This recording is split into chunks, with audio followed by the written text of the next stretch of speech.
غزہ پٹی میں امداد کے منتظر فلسطینیوں پر اسرائیلی فوج کے حملے میں مزید سول گارڈ سمیت 8 فلسطینی شہید ہوئے ہیں جبکہ کئی زخمی ہو چکے ہیں۔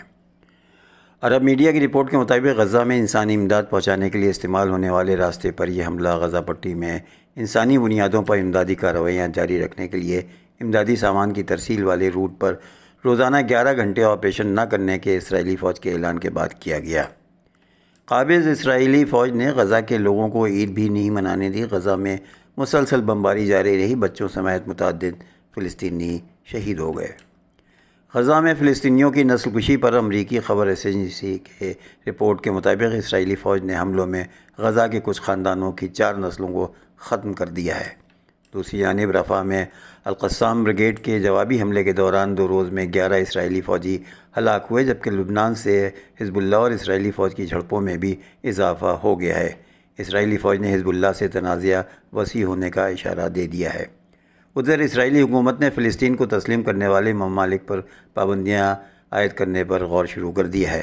غزہ جنگ جاری رکھنے پر اسرائیلی جنگی کابینہ میں اختلافات اور 2 وزراء کے مستعفی ہونے کے بعد اسرائیلی وزیراعظم نے جنگی کابینہ کو تحلیل کر دیا ہے۔ اسرائیلی وزیراعظم نتن یاہو کی مخالفت بڑھتی جا رہی ہے، بالخصوص اسرائیل میں۔ وزیراعظم نتن یاہو کی رہائش گاہ کے باہر حکومت مخالف مظاہرے کرنے پر 8 اسرائیلیوں کو گرفتار کیا گیا ہے۔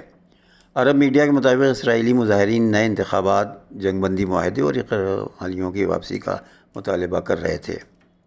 دوسری جانب عید قربہ پر بھی اسرائیلی جارحیت جاری رہی اور بری طرح سے لوگ سہمے، ڈرے اور بھوکے رہے۔ اوڈیشہ میں بالاسور ضلع انتظامیہ نے پیر کی آدھی رات سے پورے بالاسور میونسپلٹی علاقے میں غیر معینہ مدت کے لیے کرفیو نافذ کر دیا ہے۔ انتظامیہ نے یہ قدم پیر کو 2 کمیونٹیوں کے درمیان بڑے پیمانے پر تصادم کے بعد امن و امان برقرار رکھنے کے لیے اٹھایا ہے۔ ضلع انتظامیہ نے حساس علاقوں میں انٹرنیٹ سروس بھی معطل کر دی ہے اور شورش زدہ علاقوں میں پولیس کی اضافی نفری تعینات کر دی گئی ہے۔ مقامی ایم پی پرتاپ سارنگی اور مقامی ایم ایل اے مانس دتہ نے کل رات سپرنٹینڈنٹ آف پولیس ساگاریکا ناتھ کے ساتھ میٹنگ کی، جس کے بعد شہر میں کرفیو نافذ کرنے کا فیصلہ کیا گیا ہے۔ بڑی تعداد میں پولیس اہلکاروں کی موجودگی کے باوجود شہر کے کچھ دوسرے حصوں میں تشدد بڑھ گیا، خاص طور پر پاترپاڑا گاؤں میں۔ ذرائع نے بتایا کہ ہجوم نے مبینہ طور پر ایک عبادت گاہ اور کچھ دکانوں کو نقصان پہنچایا۔ شرپسندوں نے ایک مکان کو بھی آگ لگا دی، تاہم کچھ دیر بعد فائر بریگیڈ کے عملے نے آگ پر قابو پا لیا۔ رات کے وقت شہر کے کچھ حساس علاقوں سے پتھراؤ کے اکا دکا واقعات بھی رپورٹ میں آئے ہیں۔ صورتحال پر قابو پانے کے لیے دیگر اضلاع سے سیکیورٹی فورسز کو طلب کیا گیا ہے۔ ضلع انتظامیہ نے تمام دکانیں، کاروباری ادارے، دیگر ادارے اور تعلیمی ادارے بند رکھنے کا حکم دیا ہے۔ ہنگامی خدمات، خاص طور پر طبی خدمات، کھلی رہیں گی۔ برطانیہ میں ای کولی کے 200 سے زائد کیسز سامنے آئے ہیں، جن میں سے کم از کم 67 مریضوں کو اسپتالوں میں بھرتی کیا گیا ہے۔ UK ہیلتھ سیکیورٹی ایجنسی کی جانب سے انتباہ کیا گیا ہے کہ کیسز کی تعداد میں اضافہ ہو سکتا ہے۔ زیادہ تر کیسز نوجوانوں میں سامنے آئے، مگر چھوٹے بچے اور بزرگ بھی اس سے متاثر ہوئے ہیں۔ ای کولی ایک ایسا بیکٹیریا ہے جو آنتوں کو متاثر کرتا ہے اور فوڈ پوائزننگ کا شکار بنا دیتا ہے۔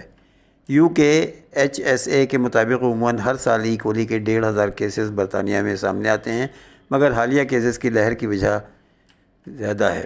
UKSHA کا ماننا ہے کہ قومی سطح پر غذائی اشیاء کی تقسیم ان کیسز کا باعث بنی ہوئی ہے۔ 11 جون تک انگلینڈ میں ای کولی کے 147 مریض سامنے آئے تھے، ویلز میں 27، اسکاٹ لینڈ میں 35، جبکہ شمالی آئرلینڈ میں 2 افراد اس بیماری کے شکار ہوئے ہیں۔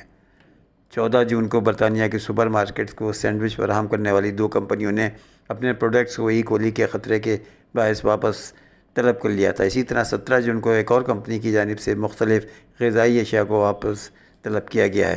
تینوں کمپنیوں کی جانب سے جاری بیانات میں کہا گیا ہے کہ احتیاطی طور پر یہ اقدام کیا گیا ہے، جبکہ فوڈ اسٹینڈرڈ ایجنسی کی جانب سے ای کولی کیسز کی حالیہ لہر کی وجہ جاننے کے لیے تحقیقات کی جا رہی ہے۔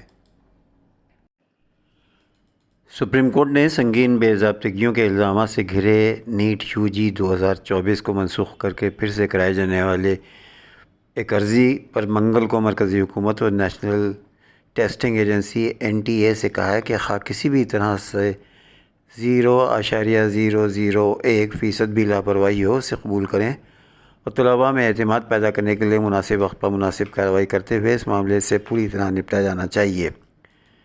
جسٹس وکرم ناتھ اور جسٹس ایس وی این بھٹی کی تعطیلاتی بینچ نے منگل کو ایک اور درخواست کی سماعت کی، جس میں میڈیکل انڈر گریجویٹ اسٹڈیز کے لیے 5 مئی کو منعقدہ قومی اہلیت کم داخلہ ٹیسٹ نیٹ یو جی میں بے ضابطگیوں کا الزام لگایا تھا۔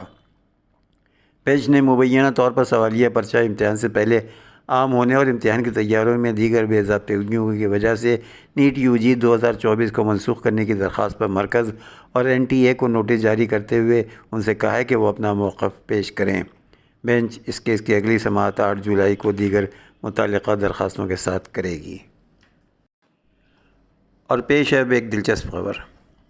امریکہ میں ایک مڈل اسکول کے گریجویشن تقریب میں جڑواں بہن بھائیوں کے 23 جوڑے شریک ہوئے۔ امریکی ریاست میساچوسیٹس کے علاقے نیڈہم میں قائم پور لارڈ مڈل اسکول میں منعقد ہونے والے 8ویں جماعت کے گریجویشن تقریب میں گریجویٹ ہونے والے کسی بھی ایک کلاس میں سب سے زیادہ جڑواں بچے گریجویٹ ہوئے۔ گریجویٹ ہونے والے 454 طلباء میں جڑواں بچوں کی تعداد 46 ہے۔ اسکول کے پرنسپل ٹیما تھابو نے مقامی میڈیا سے بات کرتے ہوئے کہا کہ اسکول میں عموماً جڑواں بچوں کے 5 سے 10 سیٹ ہوتے ہیں، لیکن اس بار 23 جوڑے تھے۔ ان بچوں میں سے ایک ایسا تھا جس کا جڑواں بھائی کسی دوسرے اسکول میں پڑھتا تھا۔